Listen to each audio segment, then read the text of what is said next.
大家好，我叫董夏琳. Hi everyone, my name is Jocelyn Wittenberg, and today will be another character study on E. Jumping right into it, E is a pictographic character that pretty much depicts in its uh, original scripts a woman with a dress. As you see in the next slides, you'll see them more clearly. And the meaning of this character is clothing. And you can see also with the components of this character, it has toe, which is like lid, cover, or head. So if you have like the toe at the top, it pretty much is like the top of a dress or some sort of clothing. A little bit of its origin, as mentioned earlier, it originally depicted a pictogram of a garment picturing two sleeves and a collar. A little bit of its historical implications. Back in Oracle Bone Script, we mentioned that it depicts a garment of clothing.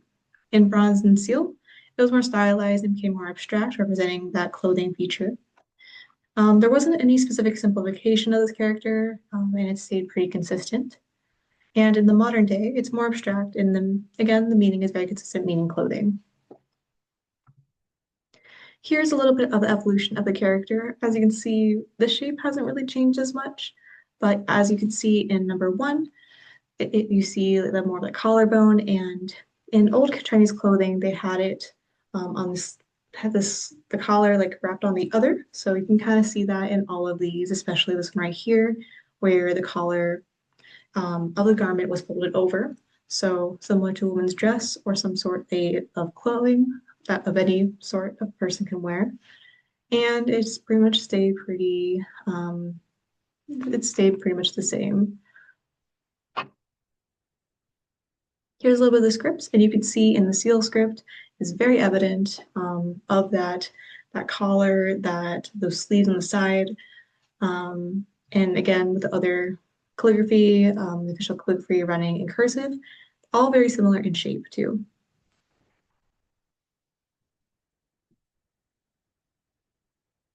Next we have are the modern uses and words of this character.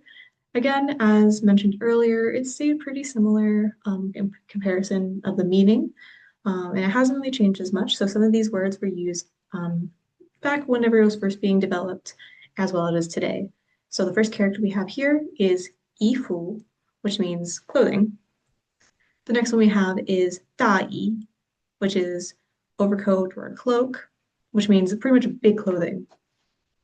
The next one we have here is 衣扣, which is clothing for or buttons for clothing.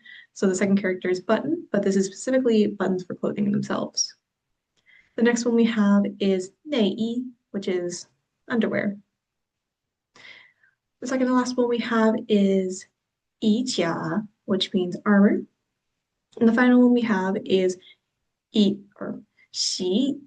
衣机, which means washing or washing machine, which is also just the washing clothes machine is the literal translation.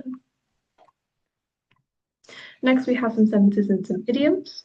So the first two we have here are idioms, and the first one being 衣冠禽兽, which means literal meaning is to dress up as an animal, and the idiom kind of means like immoral and disrespectful person. So you're pretty much putting on this clothing and just acting like a bad person pretty much. The next one we have here is 衣架饭能, which is a good for nothing or useless person, pretty much. As you can see with these two idioms, they're using clothing to pretty much use it as like a mask or some sort of like metaphorical meaning for the word or for the phrase themselves. And the final sentence we have here is more or less like the usage itself. So we have 衣锦走心, which is to parade beautifully dressed in broad daylight, or in our modern usage is to be performative. So to put on those more extravagant, flamboyant, or performative clothing on, and just like showing that you're all that. And to wrap it up, here are my references. 谢谢, thank you all for watching this video today. Hope to see you in the next one. And 再见, bye bye.